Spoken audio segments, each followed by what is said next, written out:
ومن يطع الله والرسول فأولئك مع الذين أنعم الله عليهم من النبيين والصديقين والشهداء والصالحين. السلام علیکم ورحمۃ اللہ وبرکاتہ. الحمدللہ رب العالمین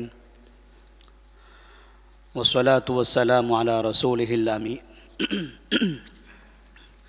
وعلی آلہ وصحبہ اجمعین ومن تبعہم بإحسان الی یوم الدین. اما بعد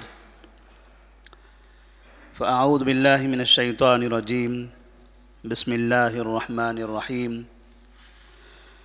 لقد کان لکم فی رسول اللہ اسوۃ حسنہ لمن کان یرجو اللہ والیوم الآخر وذکر اللہ کثیرا.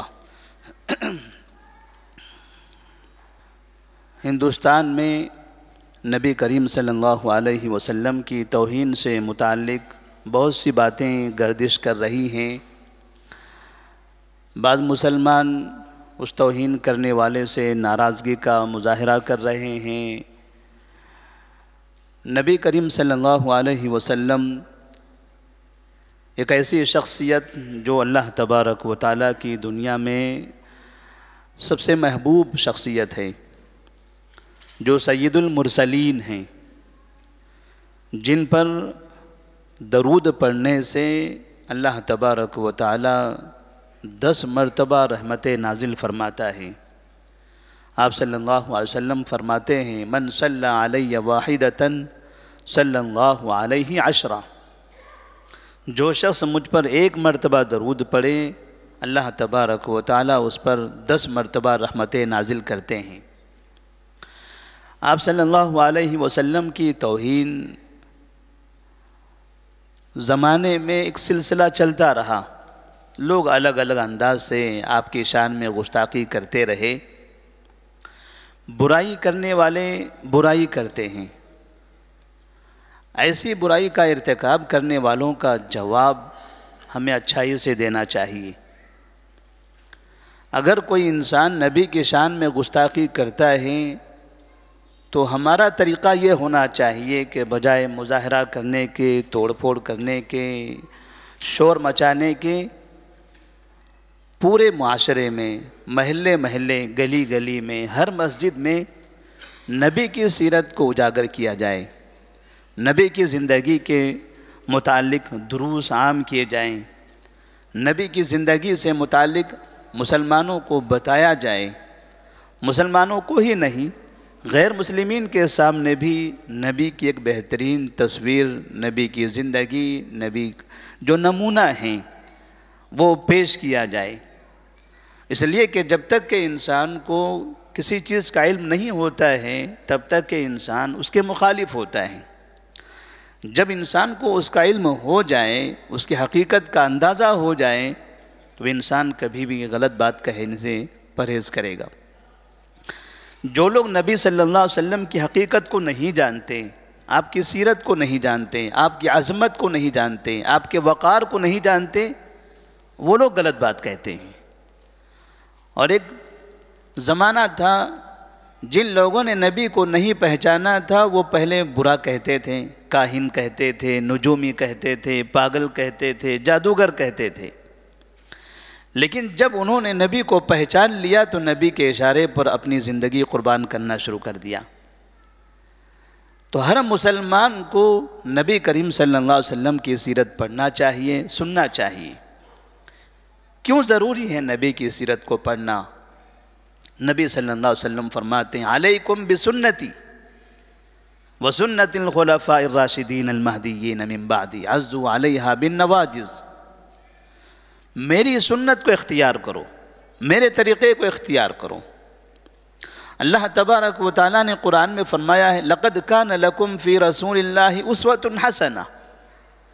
رسول اللہ صلی اللہ علیہ وسلم کی زندگی تمہارے لیے نمونہ ہے. آئیڈیل ہیں۔ اگر کسی مسلمان کو جنت حاصل کرنا ہے، جنت میں داخل ہونا ہے، تو جنت میں جانے کا ایک ہی راستہ ہے، اور وہ راستہ ہے نبی کی سنت۔ نبی کی سنت پر عمل کرنے سے ہی مسلمان جنت میں داخل ہو سکتا ہے۔ اس کے علاوہ دنیا کا کوئی بھی دوسرا راستہ نہیں ہے جس راستے پر چلنے سے ہم کامیاب ہو سکتے ہیں، کیونکہ اللہ تبارک و تعالیٰ نے نبی کو ہی آئیڈیل بنایا، نبی کے علاوہ کسی کو آئیڈیل نہیں بنایا۔ اور ہر مسلمان کی خواہش ہے کہ وہ جنت حاصل کرے۔ تو جب ہم جنت میں داخل ہونا چاہتے ہیں اور جنت کا راستہ نبی کی سنت سے گزرتا ہے، تو ایسی صورت میں ضروری ہے کہ نبی کی سنت، نبی کی زندگی، نبی کا طور طریقہ، نبی کے اخلاق، نبی کی نمازیں، نبی کے ذکر و اذکار، یہ ساری چیزیں ہم کو سیکھ لینا چاہیے۔ نبی کریم صلی اللہ علیہ وسلم اللہ تبارک و تعالیٰ کے جہاں محبوب بندے ہیں، نیک انسان ہیں، اچھے اخلاق والے ہیں، وہیں اللہ تبارک و تعالیٰ نے آپ کو شرف عطا فرمایا رسالت کے ذریعے۔ آپ اللہ کے رسول ہیں۔ ایک انسان ہونے کے ساتھ ساتھ اللہ تبارک و تعالیٰ نے آپ کو جو رسالت عطا فرمائی، اور پھر رسالت عطا فرما کے آپ کو سید المرسلین کا جو خطاب عطا فرمایا، تمام رسولوں کے سردار، ظاہر سی بات ہے ایسے انسان کی زندگی، ان کا مطالعہ کرنا، انہیں پڑھنا ہمارے لیے بے حد ضروری ہوتا ہے۔ تو آپ صلی اللہ علیہ وسلم کی زندگی پڑھنے سے ہمیں کیا فائدہ ہوگا؟ سب سے پہلی چیز تو ہمیں جنت کا راستہ معلوم ہوگا۔ دوسری چیز، نبی کی سیرت کو پڑھنے سے ہمارے دل کے اندر نبی کی محبت پیدا ہوگی۔ اگر آپ کو نبی سے محبت کرنا ہے تو نبی کو جاننا ہوگا۔ ہم کسی شخص سے یا کسی انسان سے محبت کرتے ہیں تو ان کی زندگی جانتے ہیں، ان کی کتاب پڑھتے ہیں، وہ کہاں رہتے ہیں، کیسے رہتے ہیں، کیا بولتے ہیں، کیسے چلتے ہیں، ان کا طور طریقہ کیا ہے۔ جو ہمارا محبوب ہے ہم اس کی ساری چیزیں، تمام چیزوں پر نظر رکھتے ہیں، اور جیسے جیسے ان کی زندگی کے بارے میں جانتے رہتے ہیں ویسے ویسے دل ان کی طرف مشتاق ہوتا رہتا ہے۔ تو نبی کی سیرت کو پڑھنے سے انسان کے دل میں نبی کی محبت پیدا ہوتی ہے۔ اسی طرح سے نبی کریم صلی اللہ علیہ وسلم کی زندگی اگر ہم پڑھیں گے، آپ کی سیرت کا مطالعہ کریں گے، سنیں گے، تو قرآن کا سمجھنا آسان ہوگا۔ قرآن اللہ کی کتاب ہے۔ قرآن صرف ورد کے لیے نہیں ہے، قرآن پڑھنے کے ساتھ ساتھ سمجھنے کے لیے ہیں۔ افلا یتدبرون القرآن ام علی قلوب اقفالها، کیا وہ لوگ قرآن پر غور و فکر نہیں کرتے یا ان کے دلوں پر تالے لگے ہوئے ہیں؟ مطلب یہ ہے کہ قرآن پر غور و فکر کرنے کی ضرورت ہے۔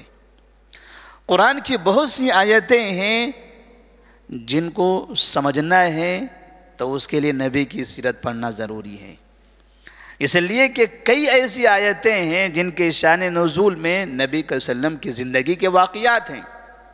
جب نبی کی زندگی کے واقعات کا علم ہوگا تو قرآن کا مفہوم، قرآن کا مطلب صحیح طرح سے ہم کو سمجھ میں آئے گا۔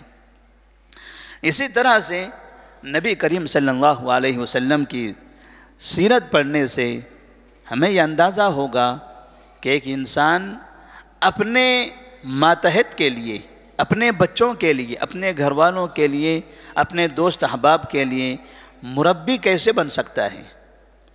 ہر انسان کے ماتحت کچھ افراد ہوتے ہیں۔ میں ہوں، میرے گھر میں بیوی ہیں، میرے گھر میں بچے ہیں، ان کی مجھے تربیت کرنی ہے۔ تربیت کیسے کی جائے، کیا طریقہ ہے اس کا؟ سب سے بہترین مربی کو اگر ہم آئیڈیل بناتے ہیں تو ہمیں تربیت کا صحیح طریقہ معلوم ہوگا۔ تو نبی کی سیرت کو پڑھنے سے ایک انسان کو یہ اندازہ ہوگا کہ مربی کیسے ہوتا ہے، معلم کیسے ہوتا ہے، تعلیم دینا کیسا، کیا طریقہ ہے، اور تربیت کیسے کی جائے گی۔ نبی کی سیرت کو پڑھنے سے معلم اور مربی کو بھی نصیحت حاصل ہوتی ہے۔ ساتھ ہی نبی کریم صلی اللہ علیہ وسلم کا جو کردار ہے، ایک باپ ہونے کی حیثیت سے ایک باپ کو یہ سبق ملتا ہے کہ نبی نے ایک باپ ہونے کی حیثیت سے زندگی کیسے گزاری۔ نبی صلی اللہ علیہ وسلم شوہر تھے۔ ایک آدمی کو جو شوہر ہے اسے یہ طریقہ معلوم ہوگا کہ شوہر کو اپنی بیوی کے ساتھ کیسے رہنا چاہیے۔ نبی کے کئی دوست تھے، ایک آدمی کو نبی کی سیرت پڑھنے سے یہ پتہ چلے گا کہ دوستوں کے ساتھ تعلقات کیسے ہونا چاہیے۔ نبی کریم صلی اللہ علیہ وسلم حاکم بھی تھے، ایک حاکم کو نبی کی سیرت پڑھنے سے درس ملتا ہے کہ حکومت کیسے کی جاتی ہے، سیاست کیسے کی جاتی ہے، لوگوں کی نگرانی اور رہنمائی کیسے کی جاتی ہے۔ نبی کریم صلی اللہ علیہ وسلم کی سیرت پڑھنے سے ایک انسان کو اس بات کا اندازہ ہوگا کہ کافروں کے ساتھ ہمارا برتاؤ کیسے ہونا چاہیے۔ اگر کوئی کافر ہے، کوئی غیر مسلم ہے، مسلمانوں کو تکلیف دیتا ہے، ہمارے معاشرے میں ہم دیکھتے ہیں کہ اینٹ کا جواب پتھر سے دیا جاتا ہے۔ کسی غیر مسلم نے مسلمان کو گالی دی، جواب میں ہم بھی گالی دیتے ہیں۔ کسی نے ہمارے مذہب کو برا کہا، جواب میں ہم بھی ان کے مذہب کو برا کہتے ہیں۔ ہمیں نبی کی سیرت پڑھنے کی ضرورت ہے کہ نبی کریم صلی اللہ علیہ وسلم کو جب گالی دی جاتی تھی تو آپ کیا جواب دیتے تھے؟ جب نبی کی توہین کی جاتی تھی، آپ کے سامنے لوگ آ کر آپ کو برا کہتے تھے تو آپ اسے جواب کیسے دیتے تھے؟ جب کافر آپ کے راستے میں کچرا ڈال دیتے تھے تب آپ اسے کیا جواب دیتے تھے؟ جب کوئی شخص آ کر آپ کے سامنے آپ کے مذہب کو برا کہتا تھا، قرآن کو برا کہتا تھا، تب آپ کیا جواب دیتے تھے؟ آپ کا طریقہ کیا ہوتا تھا؟ کیسے ان کافروں نے، کیسے ان لوگوں نے جو کبھی نبی کی توہین کر رہے تھے بعد میں وہ نبی کے اپنے ہو گئے؟ جو لوگ مذہب کو برا کہتے تھے، اسلام کی برائی کرتے تھے، بعد میں انہوں نے اسلام کے لیے اپنی زندگیاں قربان کر دی۔ وہ کیا طریقہ تھا؟ کیسے ان کی زندگی میں بدلاؤ آیا؟ اگر یہ ہمیں معلوم کرنا ہے تو نبی کی سیرت کو پڑھنا بہت ضروری ہے۔ تو نبی کریم صلی اللہ علیہ وسلم کی سیرت انشاءاللہ اس مسجد سے آج سے روزانہ مختصر نبی کی زندگی کی ابتدا سے لے کر ایک ایک نکتہ، ایک ایک واقعہ بیان کیا جائے گا۔